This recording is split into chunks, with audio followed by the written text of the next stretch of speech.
जबरदस्तीचे लग्न भाग 13. पटकन या पेपरवर तुझी सही करून राजची साईन घे. लवकरच तू या राजपासून आणि फसवणुकीने बांधलेल्या या नात्यातून कायमची मुक्त होशील.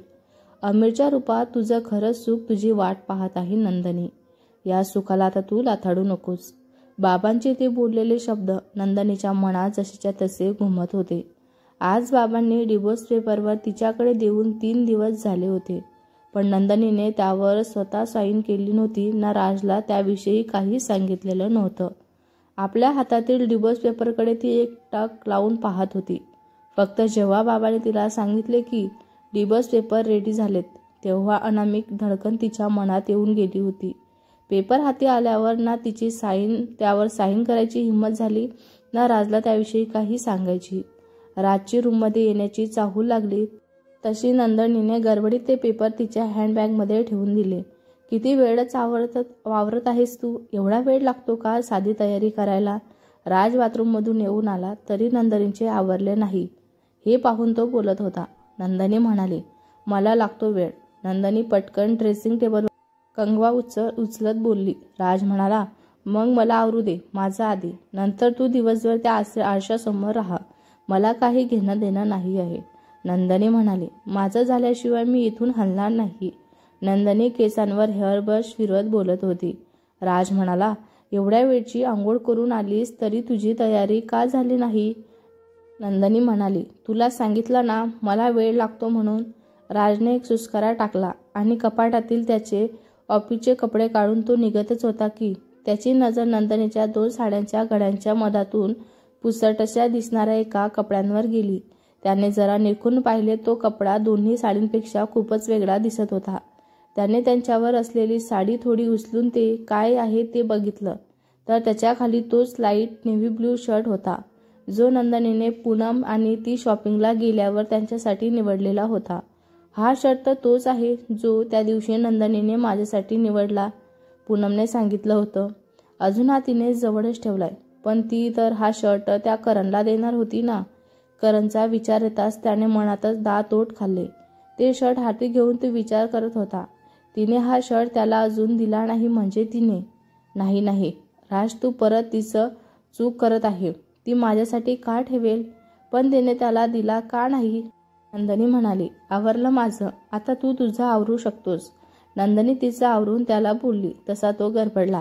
त्याने पटकनच तो शर्ट परत तिच्या 2 साड्यांच्या मधात ठेवून दिला आणि त्याचे कपडे आतून काढून पटकन कपाट लावून दिले. ओ गॉड राज, एवढ्या जोरात का कपाट लावलेस तू? मला उघडता येत नाही मग. तुला माहीत आहे ना ते जोरात लावलं की जाम होतं म्हणून. नंदनी रागातच बोलली. राज म्हणाला, सॉरी, मी उघडतो.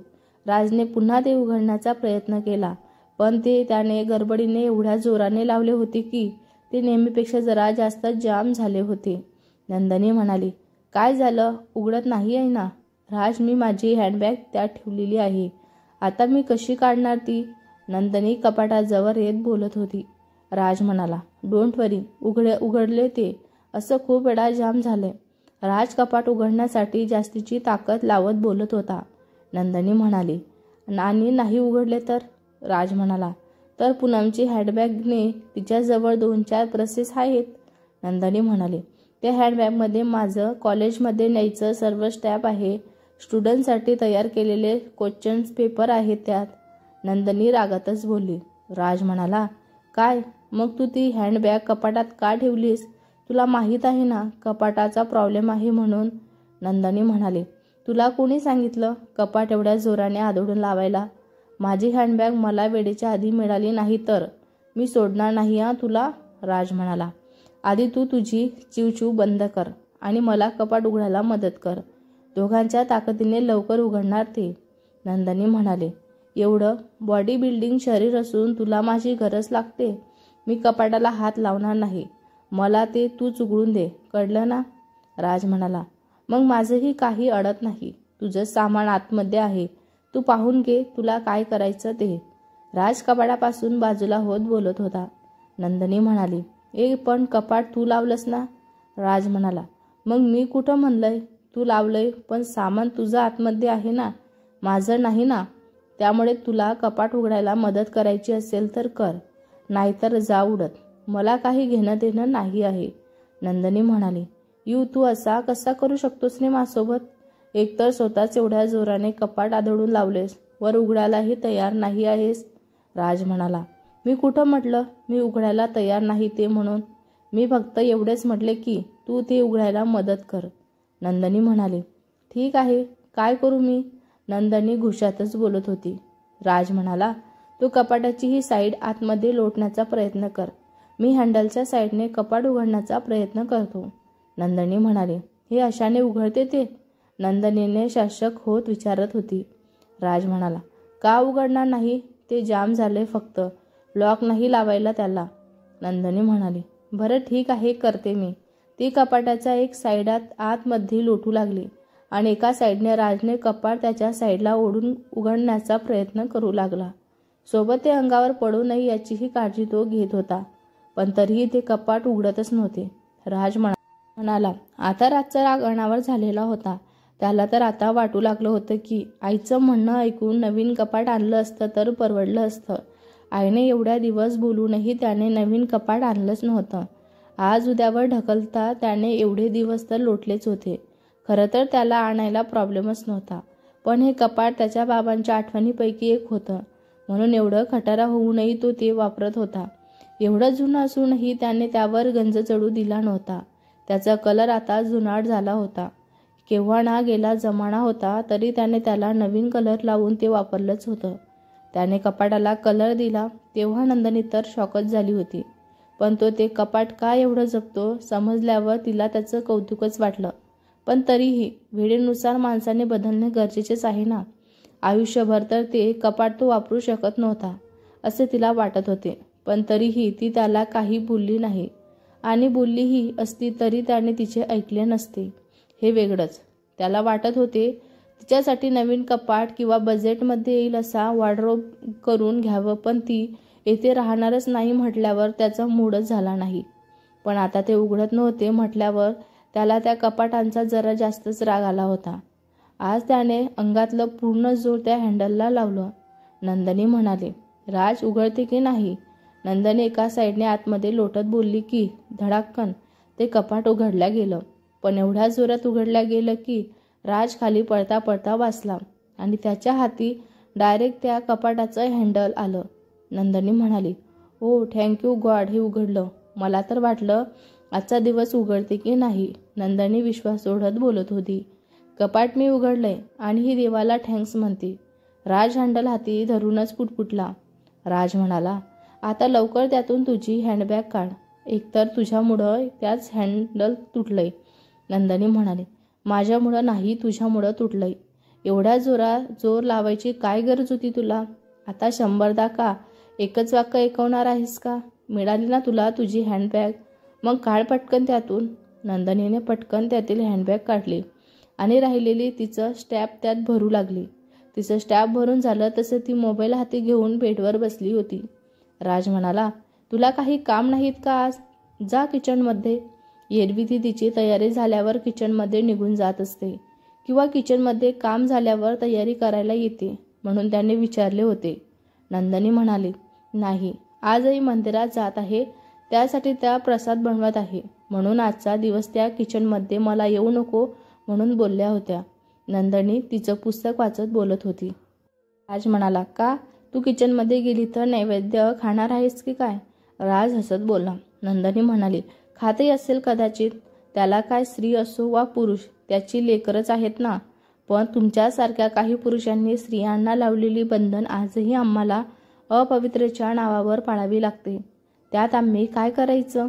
राज म्हणाला, काय बोलते ही बाई? कधी कधी सगळं डोक्यांवरून जातं. राज पुटपुटला आणि आणखीन वाद नको म्हणून त्याचे कपडे घेऊन रूमच्या बाहेर निघून गेला. आज प्रवीणचा बोर्डचा पेपर होता, म्हणून नंदिनीने त्याला फोन लावला तर तो कधीचाच सेंटरवर निघून गेल्याचे समजले होते. बाबांनी आणखीन काही विचारू नये म्हणून तिने लवकरच कॉल कट केला. राधेश्यामराव म्हणाले, नंदिनी घेतली का राजची साईन डिवोर्स पेपरवर? राधेश्यामरावांनी दुपारी नंदिनीला कॉल करून विचारले होते. नंदिनी म्हणाले, नाही बाबा, अजून नाही घेतली मी साईन.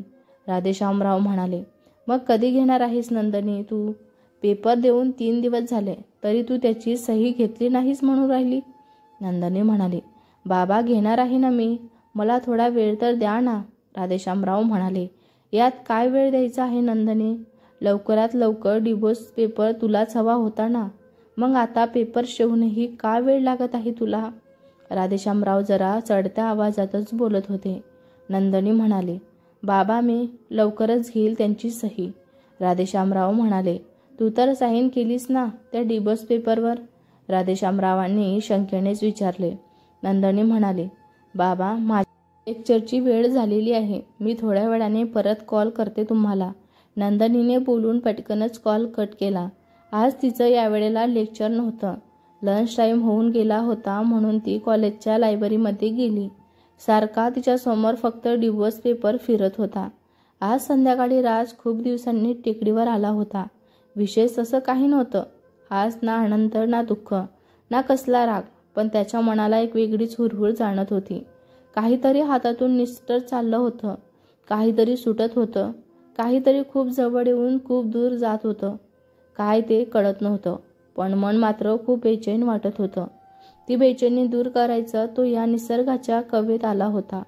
इथे त्यांनी बेचैनी मनाला जाणवत असलेली हुरहुरी किंचित कमी झाली, तरी पूर्णपणे कमी झाली नव्हती. त्याचं आज त्यालाच कळत नव्हतं की विनाकारण त्याचं मन का एवढं अस्वस्थ होत आहे म्हणून. खूप वेळापर्यंत तो तेथेच थांबला होता. खूप वेळाने तो तिथून निघाला. त्याने काही सामान घेण्यासाठी एका दुकानाच्या साईडला गाडी लावली. सामान घेऊन तो परत गाडीजवळ जातच होता की त्याला थोड्या अंतरावर एक मुलगा रडत रडत रस्ता क्रॉस करत असताना दिसला आणि समोरून एक भरधाव ट्रक येत असतानाही तो क्षणभरही विचार न करता धावत त्याच्या जवळ गेला. ट्रकच्या हॉर्ननेही त्या मुलाला ऐकू येतच नव्हते. तो ट्रक त्याला स्पर्श करणारच की. राजने पटकन त्या मुलाला खेचून बाजूला उडी मारली.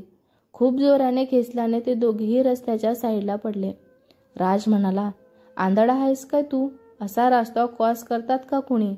राज उठून रागात त्या मुलाला बोलत होता, पण जसे त्याने त्याच्या चेहऱ्यांकडे पाहिले तसं त्याला धक्काच बसला. सोबत त्या मुलालाही. पवन तू? पवन म्हणाला, जिजू तुम्ही? खरं तर त्याला काय बोलावे तेच कळत नव्हते. याआधी तो कधीच त्यांच्याशी बोलला नव्हता आणि अशा परिस्थितीत लग्न झालं की पवनला त्यांच्या सर्वात जास्त राग येत होता, म्हणून बोलायचा प्रश्नच नव्हता. तशीही त्यांची फक्त तोंड ओळखत होती, केवळ नावाने. राज म्हणाला, तू यावेळेस इथे काय करतोस? राज त्याला उठवत बोलत होता. त्याचा राग तिळभर कमी झाला नव्हता, पण तो असा त्याला डायरेक्ट रागात विचारू शकत पण नव्हता ना. पवन म्हणाला, काही नाही, मी घरी जात होतो. तो अडखळत नजर चोरत बोलत होता. राज म्हणाला, हा असा घरी जात होतास? राज त्याला खालून वर निरखत बोलत होता. त्याचे कपडे केस अस्वस्थ झालेले होते. रडून रडून डोळे सुजलेले होते. तो काहीच बोलला नाही. राज म्हणाला, हे बघ, तू मला सांगू शकतोस, पण तू जर मला नाही सांगितलंस तर मी नाईलाजाने का होईना मला नंदनीला सांगावंच लागेल. पवन म्हणाला, नाही प्लीज नंदनी दीदीला नका सांगू ना. राज म्हणाला, मग मला सांग तू का रडत आहेस म्हणून, आणि अशा अवस्थेत का आहेस तू इथे? पवन म्हणाला, तो बोलतच होता की. राज म्हणाला, थांब, आधी डॉक्टरकडे जाऊया, तुझ्या हाताला खूप खरचटले. त्याच्या खरचटलेल्या हातातून रक्त येताना दिसले म्हणून तो बोलला. राज त्याला घेऊन जवळच्या एका क्लिनिकमध्ये गेला. त्याच्या जखमेवर मलमपट्टी केली. पाण्याची बॉटल पवन समोर धरत राज त्याच्या जवळ बसला. पवन थोडा पाणी पिऊन बोलायला लागला. पवन म्हणाला, माझा मॅथचा पेपर खूप खराब गेला आजचा, खूप म्हणजे खूपच खराब. मी कितीही केलं तरी मॅथ माझ्या डोक्यातून जात नाही. मी खूप प्रॅक्टिस केली मॅथमधील, मला काही कळत नाही म्हणून मी बुक्समधले सर्व मॅथचे प्रॉब्लेम्स सहित पाठ केले होते, पण पेपरमध्ये पाठ केलेले प्रॉब्लेम्स आलेच नाही, आणि जे आले ते एवढे प्रयत्न करूनही मला आठवत नव्हते. मी नक्कीच त्यात फेल होणार. घरी नंदनी दीदीला बोर्ड एक्झाममध्ये चांगले मार्क्स आहेत, विद्या दीदीलाही चांगले मार्क्स आहेत, आणि मी जर फेल झालो तर? राज म्हणाला, म्हणून सुसाईड करत होतास का तू? पवन म्हणाला, नाही, सुसाईड नव्हतो करत. रस्ता क्रॉस करतानाही माझं डोक्यात फक्त तेच विचार होते, म्हणून मला ट्रक समोरून येत आहे हे लक्षातच राहिले नाही. त्यावर राजने त्याला रोखून धरलेला श्वास सोडला. तो नापास होण्याच्या भीतीने आत्महत्या करत होता. असाच विचार आधी त्याच्या मनात आला होता. राज म्हणाला, हे बघ पवन, प्रत्येक विषयात आपण निपुण असतो असे काहीच नाही. त्यात मॅथ तर खूप जणांना हार्ड जातो, पण त्यात पास होण्यासाठी त्याचे सोल्युशन पाठ करून पेपरात उतरवणे हे त्यावरचे सोल्युशन नाही आहे. बरं ते जाऊ दे, तुझा पेपर खूपच खराब गेला का? पवन म्हणाला, हो. राज म्हणाला, मला तुझं क्वेश्चन पेपर दाखवशील? पवनने त्याला बॅगमधला क्वेश्चन पेपर काढून दाखवला. त्याने त्याला किती सोडवले, कुठपर्यंत सोडवले हे सर्व विचारून तो टिक मार्क करत होता आणि मार्क्स काउंट करत होता. राज म्हणाला, तू फेल होणार नाही आहेस. पवन म्हणाला, काय? राज म्हणाला, तू जेवढे मला सोडवलेले सांगितले त्यानुसार तुला पासिंग मार्क्स नक्कीच मिळतील.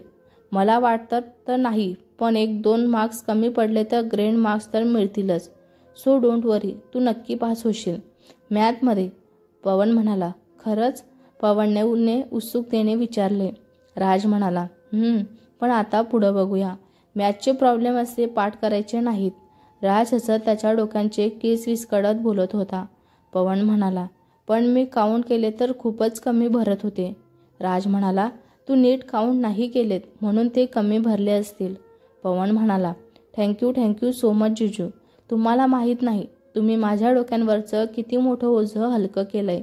मला तर खूपच टेन्शन आलं होतं. पवन खुश होत बोलत होता. राज म्हणाला, पण बाकी सब्जेक्ट? पवन म्हणाला, त्यात मी आउट ऑफ आणेल. मला फक्त मॅथ अवघड जातं. राज म्हणाला, ओके, चल मग आता घरी जायचं का? घरी काळजी करत असतील तुझी सर्वजण. पवन म्हणाला, मी मम्मीला सांगितलंय मित्राच्या घरी आहे म्हणून, पण जिजू प्लीज नंदिनी दीदीला याविषयी काहीही सांगू नका. राज म्हणाला, ठीक आहे, नाही सांगणार. त्यानंतर राजने त्याला घरापर्यंत सोडले, पण पवनने आत यायला बोलूनही तो गेलाच नाही. मंगलाबाई म्हणाले, राज, आज एवढा उशीर का झाला तुला? मंगलाबाईने तो आला तसेच विचारले. राज म्हणाला, आई, मार्च एंडिंगमुळं कामं जास्त असतात ना आता, म्हणून बॉसने खूप वेळपर्यंत स्टॉपला थांबवून ठेवलेलं होतं. मंगलाबाई म्हणाली, मेला तुझा बॉस, इतक्या वेळपर्यंत थांबवून ठेवत असतात का? भूक तहान सर्व विसरून कामच करायचं का आत्ता? राज म्हणाला, आई, कॅन्टीन आहे ना ऑफिसमध्ये, भूक लागली तर. राज हसत बोलला. मंगलाबाई म्हणाली, हो असेल, पण त्याने भूक काही जात नाही ना. मंगलाबाई बडबड करत पुन्हा किचनमध्ये निघून गेल्या. तो फ्रेश होऊन रूममध्ये आला आणि चेंज करून बेडवर झोपला होता. नंदिनी म्हणाली, राज, आईने तुला जेवायला बोलवले. थोड्या वेळाने नंदिनी रूममध्ये येऊन बोलत होती. राज म्हणाला, राज हुंकार देत उठला. नंदिनी म्हणाली, हे कसं लागलंय तुला? नंदिनीने त्याच्या खरचटलेल्या हाताला पाहत विचारले. राज म्हणाला, काही नाही, असंच लागलं असेल कुठेतरी. राज टोपरा पाहत बोलत होता. नंदिनी म्हणाली, पण खूप रक्त येत आहे त्याच्यातून. असं कसं लागलं तुला? नंदिनी त्याच्या रक्तळलेल्या ढोपरा पाहत काळजीने बोलत होती. राज म्हणाला, काही नाही होत, असं खूपदा लागलंय मला. राज, काही झालं नाही असं बोलत रूमच्या बाहेर जातच होता की. नंदिनी म्हणाली, थांब, मला पाहू दे. नंदिनी त्याचा हात पाहत बोलत होती. तिच्या काळजीने स्पर्श करणारा नाजूक हात त्याला वेगळा समाधान देऊन गेला.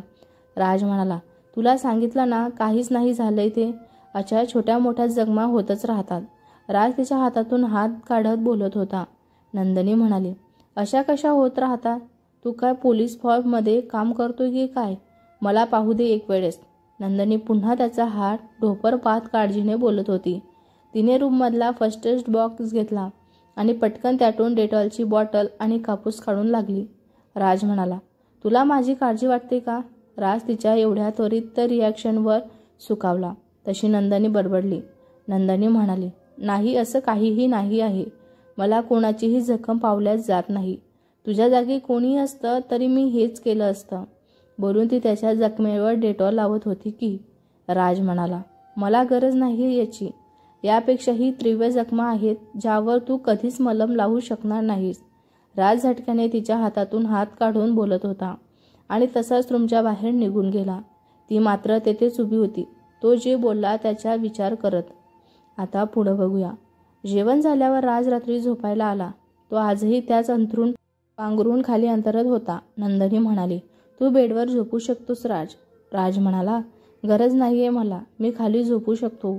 नंदिनी म्हणाली, पण बेडवर झोपलास तर काय जाणार आहे तुझं? राज म्हणाला, तुला या गोष्टींचा काही फरक पडत नसेल, पण मला पडतो.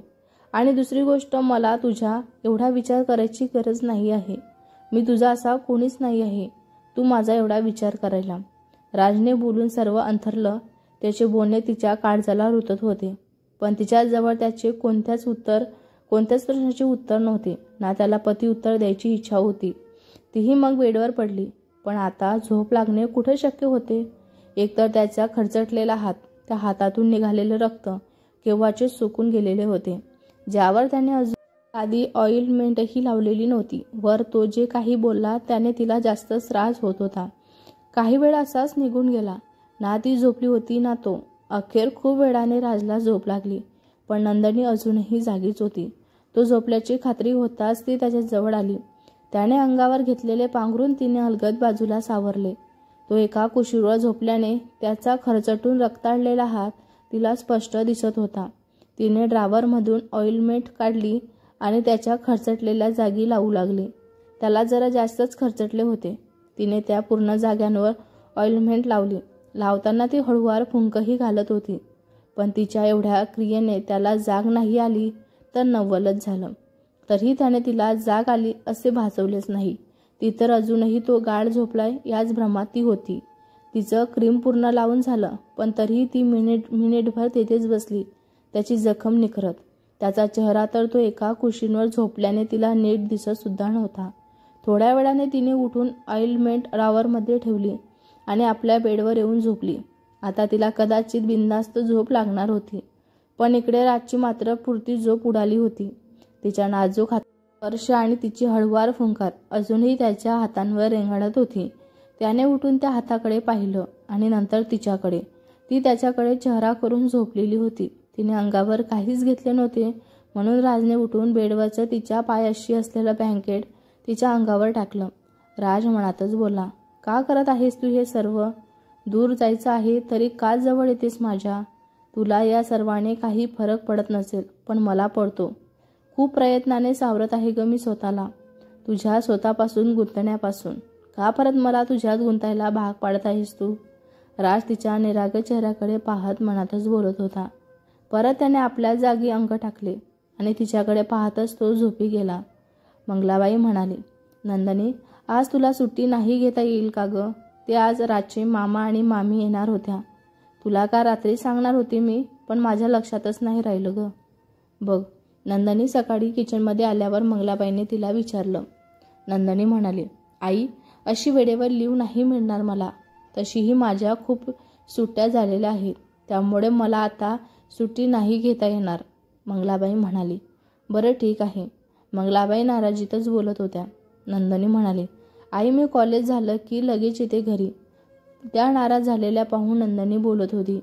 मंगलाबाई म्हणाली, ठीक आहे, पण लवकर या घरी.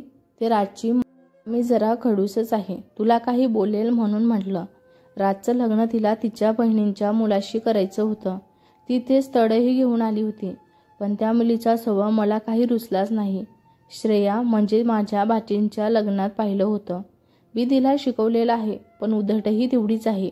मोठ्यांशी बोलायचं अजिबात वळण नाही तिला, म्हणून मी स्पष्टच नकार दिला तिला. त्याचा राग ती तुझ्यावरच काढेल आता.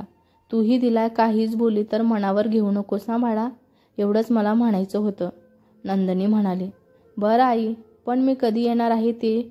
मंगलाबाई म्हणाले, येतील आता थोड्या वेळात. गावाकडे राहतात ना ते.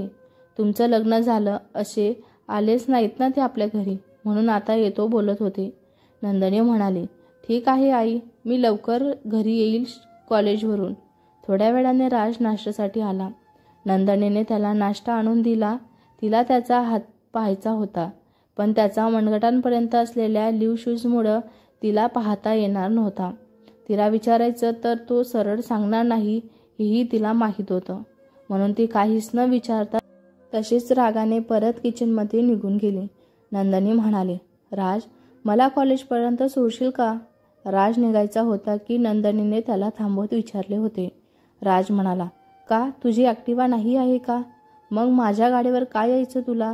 नंदिनी म्हणाली, राज, माझी ॲक्टिवा पंक्चर झालेली आहे आणि मला उशीर होत आहे जायला, म्हणून बोलत आहे मी. पण तुला नसेल न्यायची तर नको नेऊस, मी बघते एखादी रिक्षा. राजने तिच्या स्कूटीकडे पाहिलं तर खरंच पंक्चर झालेली होती ती. राज म्हणाला, बरं ठीक आहे चल. राज तशी नंदनी त्यांच्या गाडीवर बसली. नंदनी म्हणाली, राज तुला माझ्या बाबांचा कॉल वगैरे आला होता का? नंदनीने अंदाज घेत विचारत होती. राज म्हणाला, का ते मला कॉल करणार होते का? राजने तिलाच अतिप्रश्न केला. नंदनी म्हणाली, नाही मला वाटलं असं म्हणून विचारलं. नंदनी विचार करत बोलत होती.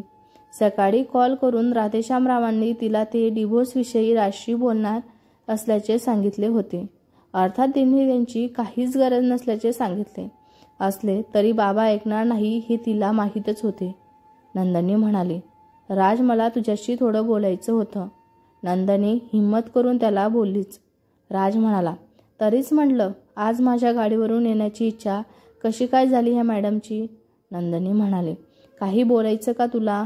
नंदनी त्याने बोललेले नीट ऐकू आलेच नाही. राज म्हणाला, बोल ना, काय बोलायचे आहे तुला?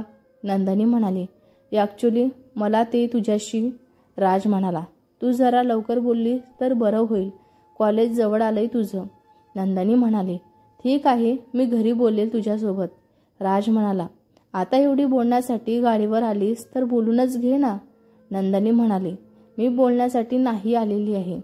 राज म्हणाला, मग का लॉंग ड्रायव्हिंगला यायचं होतं माझ्या गाडीवर तुला? नंदनी म्हणाली, तुला सांगितलं ना मी माझी ॲक्टिवा पंक्चर होते ते म्हणून. राज म्हणाला, आतापर्यंत दोनदा तुझ्या स्कूटीचा टायर हवा गेली आणि एकदा ती पंक्चरसुद्धा झाली होती. तेव्हा तर नाही आलीस तू माझ्या गाडीवर कधी. मला म्हणली नाही मला कॉलेजपर्यंत सोडून दे म्हणून. नंदनी म्हणाली, आज मला लवकर कॉलेजमध्ये जायचं होतं म्हणून आले, नाहीतर या खटारा गाडीवर कोणाला यायची हौस असेल. राज म्हणाला, माझ्या गाडीला खटारा बोललीच नाही? तुझ्या स्कूटीपेक्षा तर चांगलीच आहे. कमीत कमी ऐन वेळेला दगा तर नाही देत ना. नंदनी म्हणाली, आजच असं झालंय फक्त, नाहीतर माझी स्कूटी मला कधीच दगा देत नाही. बिमार व्हायच्या आधी ती इंडिकेटर नक्कीच देते. राज म्हणाला, मग यावेळेस का दिलं नाही? नंदनी म्हणाली, माझं कॉलेज आलंय आहे, साईडला थांबव गाडी. नंदनी त्याच्या प्रश्नाकडे दुर्लक्ष करत बोलत होती. राजने तिच्या कॉलेजसमोर गाडी थांबवली. परत यायला वेळ होईल का तुला? नंदनी खाली उतरत बोलत होती. राज म्हणाला, का? परत पण माझ्याच गाडीवर यायचं आहे का तुला? नंदनी म्हणाली, नको येऊस, मी रिक्षाने जाईल. नंदनी वैतागून बोलत होती आणि कॉलेजच्या आत शिरली. तिच्या पाठमोड्या आकृतींकडे पाहत राज घालातच असला आणि गाडी स्टार्ट करून तो निघून गेला. शिवम म्हणाला, राज ही फाईल ट्रॅली झाली का तुझी? शिवम राजजवळ येत बोलत होता. राज म्हणाला, अरे हो, ही फाईल तर मी कालच ट्रॅली केलेली आहे ना. अजून तू संकेत सरांनी दिली नाही का ही? राज फाईल पाहून बोलला.